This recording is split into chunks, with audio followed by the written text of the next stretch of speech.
You're making everyone uncomfortable.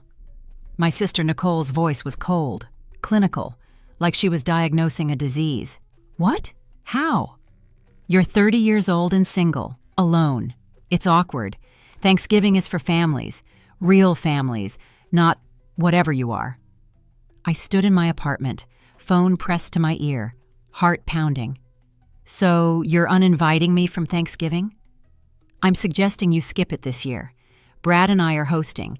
The kids will be there, mom and dad, couples, families. You'll just be sitting there, single, making everyone feel sorry for you. I don't need anyone's pity. Then don't come. Problem solved. She hung up. That was November 2013. I was 30 years old, single, successful, and apparently not welcome at Thanksgiving. I never spoke to her again. 10 years of silence. No calls, no texts, no family contact. Last week, my phone rang at midnight. Nicole's name flashed on the screen. I almost didn't answer. When I did, I heard crying, sobbing, desperate. Sarah, please, I need you. Brad left me. He's gone. He took everything. I have nothing. Please help me. What I said next, she never saw coming. If you've ever been judged for being single, stay with me until the end. Your support means everything. And comment below, has family ever made you feel less than because of your relationship status? Let's talk about it. Now back to my story. Let me take you back. November 2013, my name is Sarah Mitchell. I was 30 years old, living in Chicago, working as a financial analyst, making $85,000 a year. Good apartment, great friends, happy life, single, by choice. I'd dated, had relationships, but I wasn't desperate to get married just to check a box. I was building my career, traveling, living. My sister Nicole, different story. She married Brad at 23, had 2 kids by 26, stay-at-home mom, perfect house in the suburbs, the traditional life, and she never let me forget how my life didn't measure up to hers. That November, I called her to confirm Thanksgiving plans. We alternated hosting. This year was her turn. About that, Nicole said when she answered, Brad and I have been talking. Okay? We think it's better if you don't come this year. My stomach dropped. Why? Look, Sarah, I'm just going to be honest. You're 30 and single. It's uncomfortable. Uncomfortable for who? For everyone. Last Thanksgiving, Mom kept asking you about dating. Dad made that joke about you being a spinster. The kids asked why you don't have a husband. It was awkward. That's not my fault. That's them being rude. Maybe, but it's still uncomfortable. This year, Brad's parents are coming. His brother and sister-in-law, their kids. It's going to be all couples, all families. You'll be the odd one out. I've been the odd one out at family events for years. I'm used to it. Exactly. And we're tired of it. Tired of making excuses for you. Tired of answering questions about why you're not married. Tired of everyone feeling sorry for you. I don't need anyone's pity. I'm successful. I'm happy. Are you, though? Because from where I'm standing, you look lonely, sad. 30 years old with no husband, no kids, just a job. That's not a life, Sarah. That's just existing. I felt tears pressing behind my eyes. You're really uninviting me because I'm single? I'm uninviting you because you make everyone uncomfortable, including yourself. Do us all a favor and skip it this year. And next year? We'll see. Maybe by then you'll have met someone. Maybe you'll be engaged. Then you'd be welcome. So my worth as a family member depends on my relationship status? Your words, not mine. Nicole, look, I have to go. The kids need lunch. Just make other plans for Thanksgiving. Order takeout. Go to a friend's house, whatever single people do. She hung up. I sat there, stunned, hurt, furious. I called my mom. Did you know Nicole was going to uninvite me from Thanksgiving? Silence. Then, she mentioned she was worried about seating arrangements. Seating arrangements? That's the excuse? Sarah, honey, don't take this personally. Nicole's hosting a big event. She wants it to be perfect. Having you there, alone, it complicates things. Complicates things? I'm her sister. I know. but you have to understand her position. She's trying to create a certain atmosphere. Family, togetherness. And you being single, it disrupts that. So you agree with her? I'm just saying I understand why she feels this way. Maybe it is better if you sit this one out. Just this once. And you and Dad? You're okay with this? Your father and I will be there. But we understand. I hung up, called my dad. Same story. Your mother and I think it's best if you skip this year. That's when I made my decision. If being single made me unwelcome at Thanksgiving, then I'd be unwelcome everywhere. Permanently. I blocked Nicole's number, my parents' numbers, extended family who'd made comments about my relationship status over the years. I deleted them from social media, changed my email address, made myself disappear. That Thanksgiving, I spent the day alone. I ordered pizza, watched movies, cried a little. But mostly, I felt free. Free from the judgment, the pity, the constant questions about when I'd settle down. If they wanted a family full of perfect couples, they could have it, without me. The first year was hard, lonely. Every holiday felt empty, but then something shifted. I stopped trying to prove them wrong and started living my life.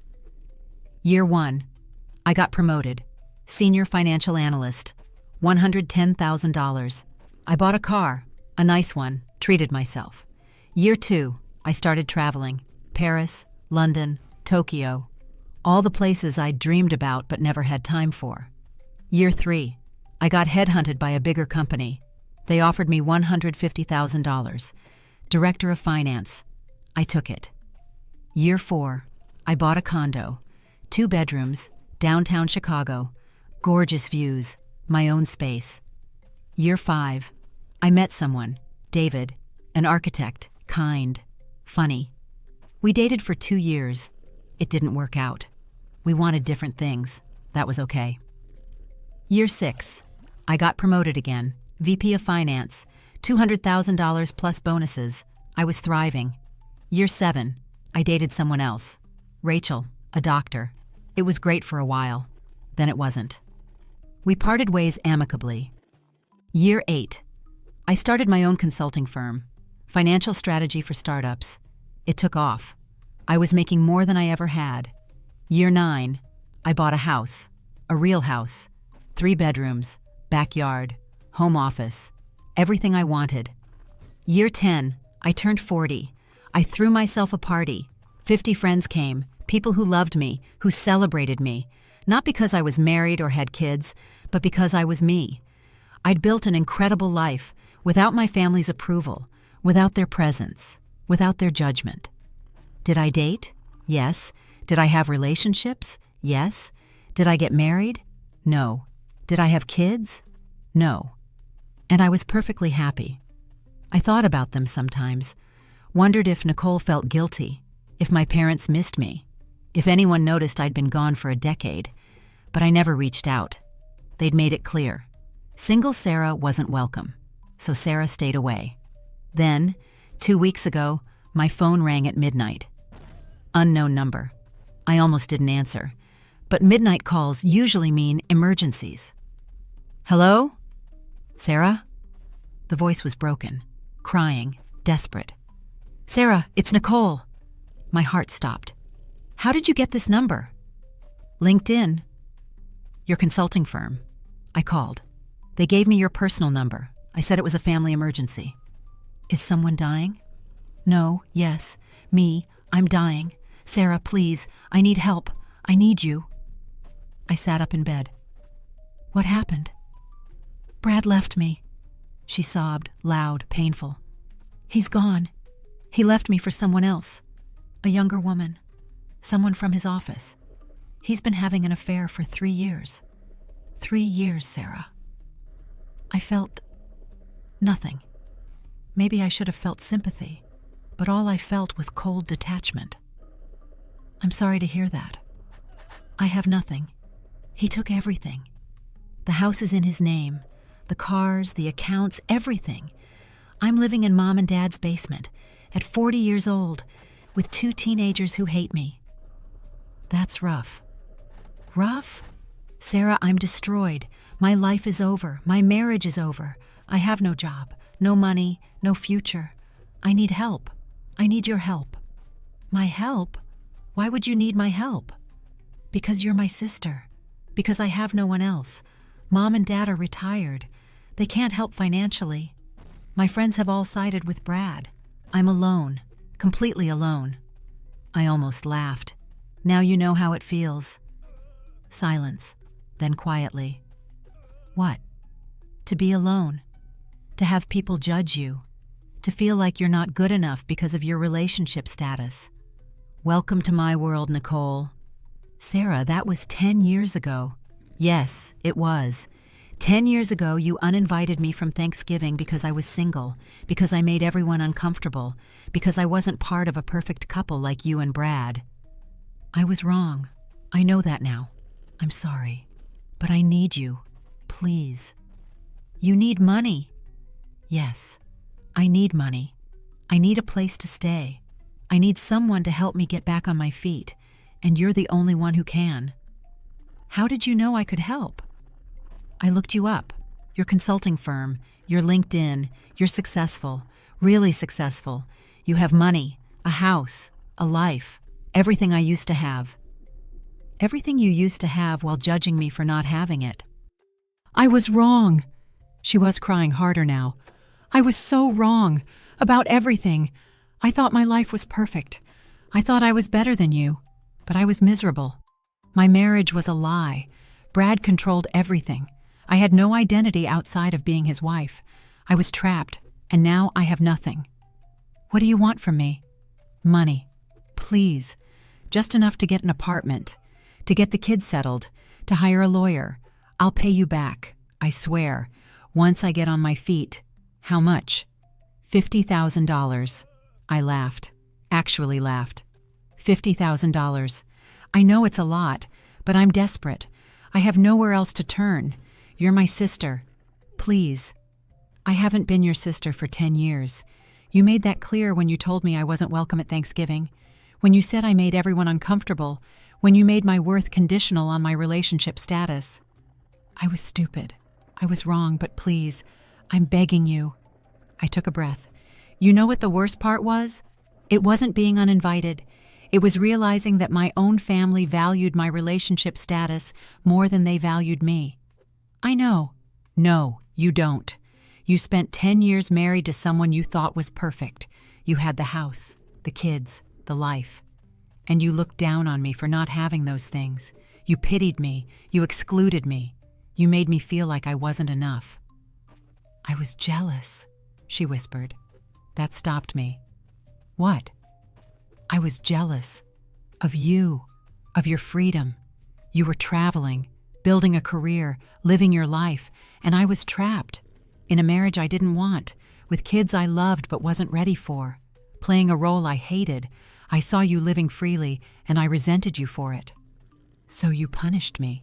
Yes, I made you the problem so I didn't have to face that I was the one with the problem, that my perfect life was a cage, that my perfect husband was controlling me, that I'd made a mistake marrying so young. And now I see it. I see what I threw away, not just you, but the possibility of being like you, strong, independent, happy without needing someone else to complete me. I sat there, processing. You want $50,000? Yes.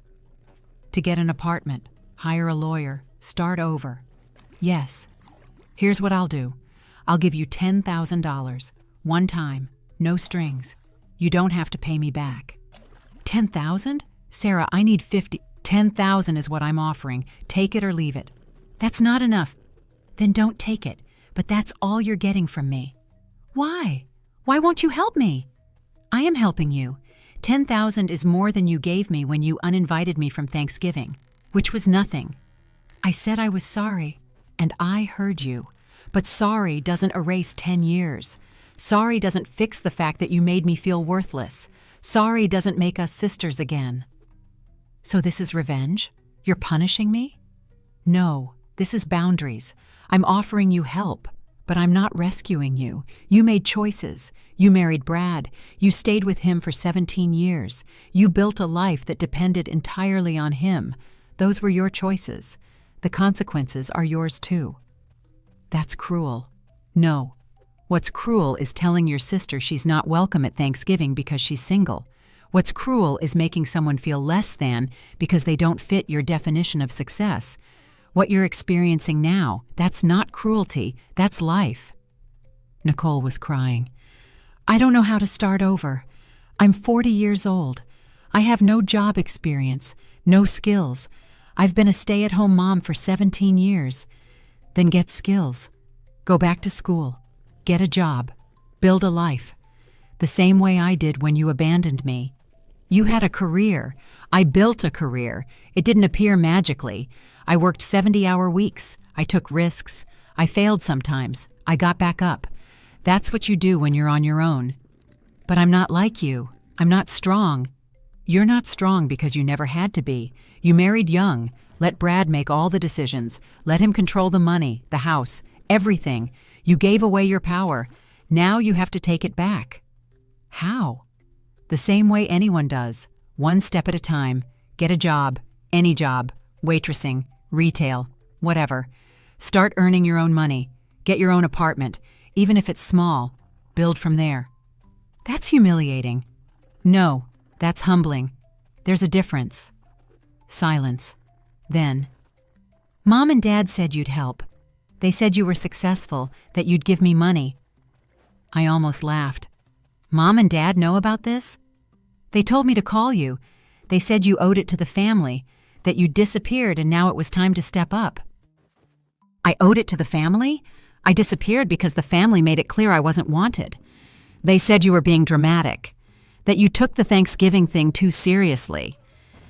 Too seriously? Nicole, you uninvited me for being single. Mom and Dad supported you. They all agreed I should skip.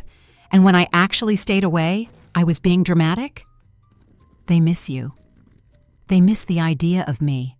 The me who would show up and be quiet and take the judgment and smile through it. They don't miss the real me. What if that's not true? What if they really do miss you? Then they can call me themselves, apologize, explain why it took 10 years and your divorce for them to suddenly want me back. Will you answer if they call? I thought about it. I don't know. Maybe, maybe not. Depends on what they say. And me? Will you help me? Beyond the 10,000? No. The money is all you're getting. If you want a relationship, that's different. But it doesn't come with cash. It comes with boundaries, with honesty, with you acknowledging what you did and working to be better. I can do that. Can you?